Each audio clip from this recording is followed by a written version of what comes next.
தமிழக அரசாங்கம் வருகிற சட்டமன்ற தேர்தலுக்கு முன்பாக 1,00,000 காலி பணியிடங்களை டிஎன்பிஎஸ்சி மூலமாக நிரப்ப வேண்டும் என்கிற கோரிக்கையை வலியுறுத்தி வருகிற டிசம்பர் 1ஆம் தேதி இந்திய ஜனநாயக வாலிபர் சங்கம் மாவட்ட தலைநகரங்களில் எல்லாம் ஒரு காத்திருப்பு இயக்கத்தை வேலையை கேட்டு நடத்த இருக்கிறோம்.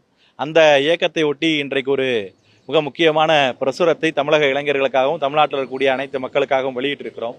அந்த பிரசுரத்தினுடைய தலைப்பு தலைநிமிருமா தமிழக இளைஞர்களுடைய வாழ்வு என்கிற தலைப்பில் இந்த பிரசுரம் வெளியிடப்பட்டிருக்கிறது. அரசு பல்வேறு புள்ளி விவரங்களை பல்வேறு விஷயங்கள் குறித்து வெளியிடுகிற போதெல்லாம் இன்றைக்கு மிக முக்கியமான பிரதிபலிப்புகள் உருவாகுது. ஆனால் வேலை வாய்ப்பு குறித்து மட்டும் இந்த அரசாங்கம் ஒரு பெரிய அளவில் புள்ளி விவரங்களை வெளியிடுவதே கிடையாது.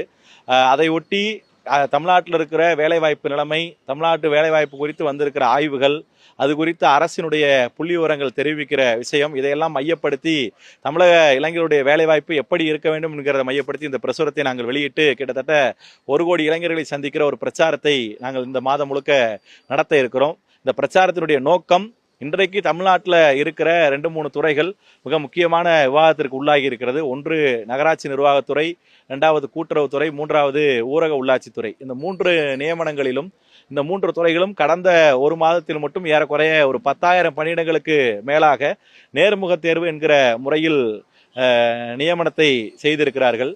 ஒரு பக்கம் தமிழ்நாட்டில் இருக்கக்கூடிய டிஎன்பிஎஸ்சி நிர்வாகம் கடந்த மாதம் ஒரு குரூப் 4 தேர்வுக்கான ரிசல்ட்டை வெளியிட்டாங்க.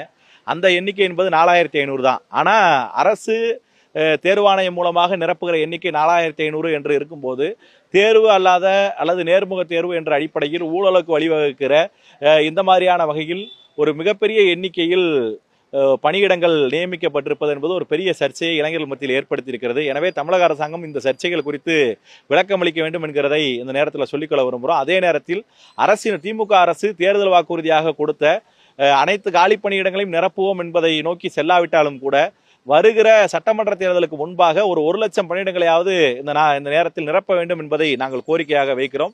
இதை ஒட்டி எல்லா அரசியல் கட்சிகளுடைய ஆதரவு, அதே போல இளைஞர்களுடைய ஆதரவோடு இந்த போராட்டத்தை நடத்த இருக்கிறோம்.